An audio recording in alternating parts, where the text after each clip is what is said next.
Good morning বন্ধুরা, তোমরা সব কেমন আছো? আশা করি তোমরা ভালো আছো। আমিও খুব ভালো আছি। এখন বাজে সকাল 6টা। এখন থেকেই আমি আমার ভিডিওটা শুরু করলাম। আশা করবো আজকের ভিডিওটা তোমাদের খুব ভালো লাগবে। এখন সকালবেলায় 6টা বাজছে। আমি উঠেছি আরও আগে, প্রচণ্ড গরম তো সকাল সকাল ঘুম ভেঙে যাচ্ছে যেন। দিয়ে উঠে দেখো ব্রাশ করে, কাজ কিছুই হয়নি, ব্রাশটা করেছি, করে এখন চাটা বসিয়েছি। আগে চাটা খাই, খেয়ে এনার্জিটা বাড়িয়ে তখন আমি কাজে নামবো।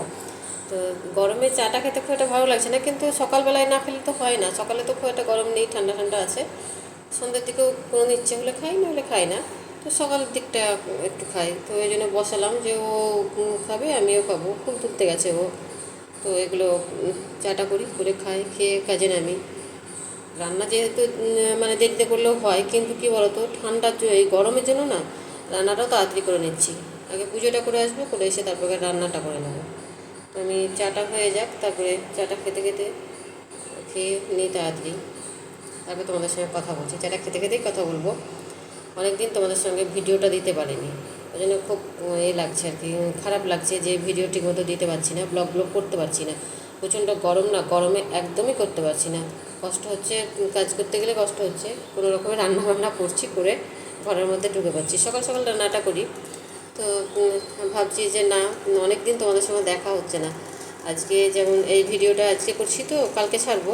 তো একটা ভিডিও করা ছিল, ওটা আজকে ছেড়ে দিচ্ছি। তোমরা যেমন পাশে আছো, পাশের থেকে দেখো, দেখবে ভালো লাগবে। তো চলো চাটা করে নিই।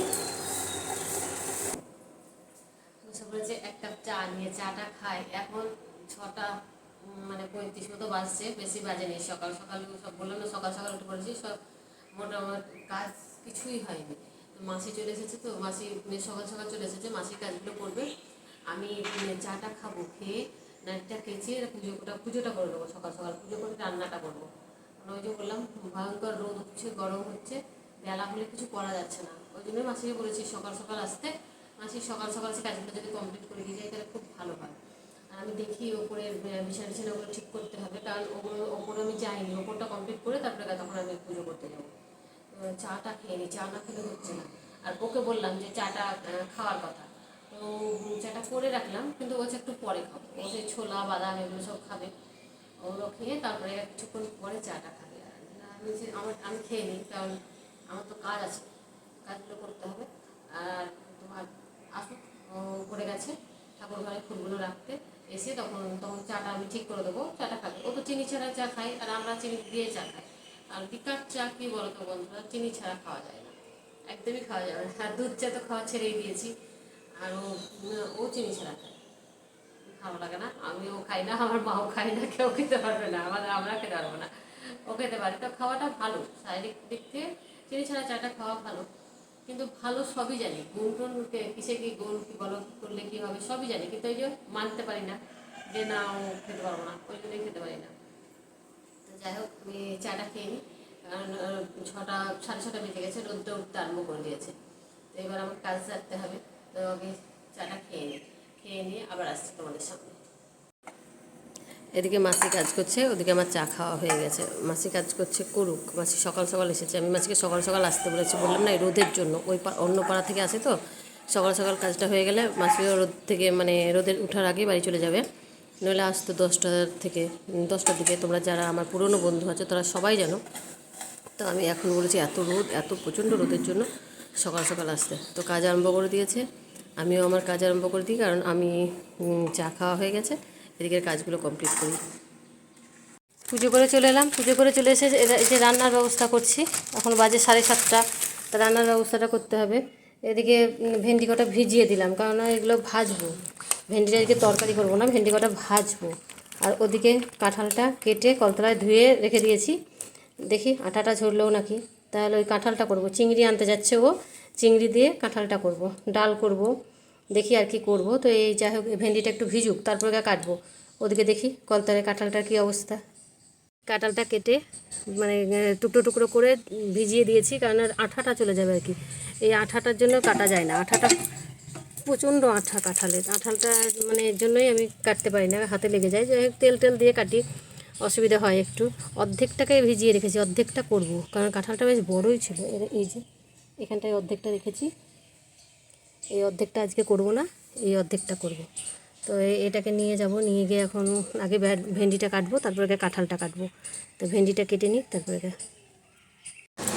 রুটিটা বসিয়েছি, কারণ আমার রান্না সব হয়নি, কিছু হয়েছে। এঁচোড় চিংড়িটা হবে, রুটিটা করছি। রুটিটা কি বলতো, টিফিনটা আমাদের হয়ে যাবে।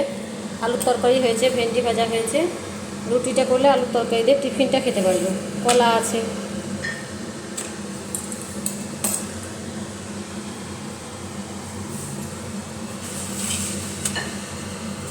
এঁচোড় চিংড়িটা করবো, তাহলে আমার হয়ে যায়। ওদিকে ভাত হয়ে গেছে।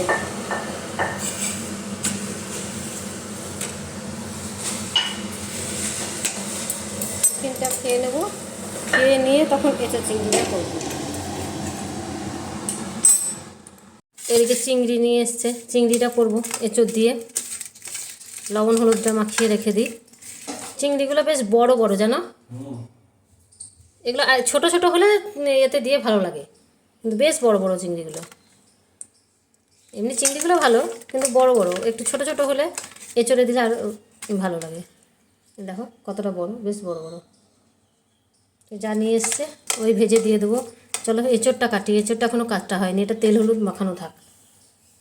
চিংড়ি মাছটা বসিয়ে দিয়েছি, এদিকে এঁচোড়টা হয়ে গেছে, ওদিকে ভেন্ডি ভেজে নিয়েছি। রান্না মোটামুটি কমপ্লিট। তাহলে এই চিংড়িটা ভেজে এঁচোড়ে দিয়ে দিতে পারলেই ব্যাস। চিংড়িগুলো দেখে বেশ ভালোই লাগছে। গ্যাস ট্যাস পরিষ্কার করবো, পুজো তো হয়েই গেছে, স্নান করবো। এই গরমে ভালো লাগছে না, প্রচণ্ড গরম। আজকে আবার ভোরবেলা ঠান্ডা লাগছিল, ভোরে ঠান্ডা লাগছিল, চাদর গায়ে দিতে মনে হচ্ছে, এত ঠান্ডা। ওয়েদারটা যে কখন কেমন হচ্ছে, একটু বৃষ্টি হলে বাঁচা যায়, বৃষ্টির দেখা নেই। এত রোদ, বৃষ্টি, একটু বৃষ্টি, মানুষের একটু বৃষ্টির জন্য মানুষ কী না করছে যে না একটা বৃষ্টি হোক। এত গরম, এত সহ্য করা যাচ্ছে না মানুষের। মানুষ কেন, গাছপালা সব, পশু পাখি সব বৃষ্টির আশায় বসে আছে, যে সব কিছু বেঁচে যাবে যদি একটু বৃষ্টি হয়। তবে এগুলোকে এঁচোড় মাছটা ভেজে নিয়ে এঁচোড়ে দিয়ে দিই। আমার রান্নাবান্না সব কমপ্লিট হয়ে গেছে। এদিকে দেখছি জল চলে এসেছে। তো জলটা যখন চলে এসেছে, তো ও কী করলো, তো ওই গাছগুলোই, বাইরে অনেক গাছ লাগানো আছে, তো ওই গাছগুলোই জলগুলো দিয়ে দিচ্ছে। এখানে বালতিটা এমন করে পেতেছে যে জলটা এই দিকে আসবে না, এই জলটা করতে করতে সোজা গাছে চলে যাবে।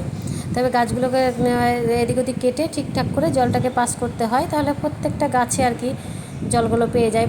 অনেক ফুল গাছ লাগানো আছে, তোমাদেরকে আগের ভিডিওগুলোয় দেখিয়েছি যে এই যে জলগুলো কীভাবে ফুল গাছে পাচ্ছে দেখো। আর ও ওদিকে ওইগুলো কেটে কেটে দিচ্ছে, সেগুলোকে ঠিক করে দিচ্ছে।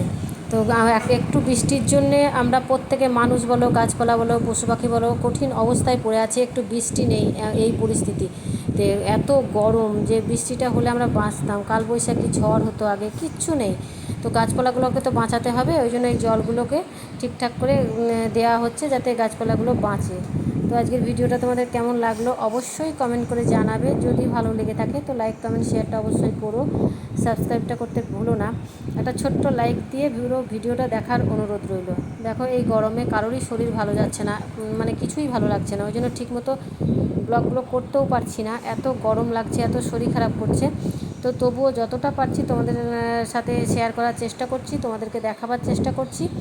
তোমরা যেভাবে পাশে আছো সেভাবেই পাশে থেকো, তাহলে আমি আরও এগিয়ে যেতে পারবো। আর ভিডিওটা যেমনই পারি তোমাদেরকে দেওয়ার চেষ্টা করব। তো রাখছি, দেখা হবে নেক্সট ভিডিওতে। ততক্ষণ তোমরা খুব ভালো থেকো, সুস্থ থেকো আর সাবধানে থেকো।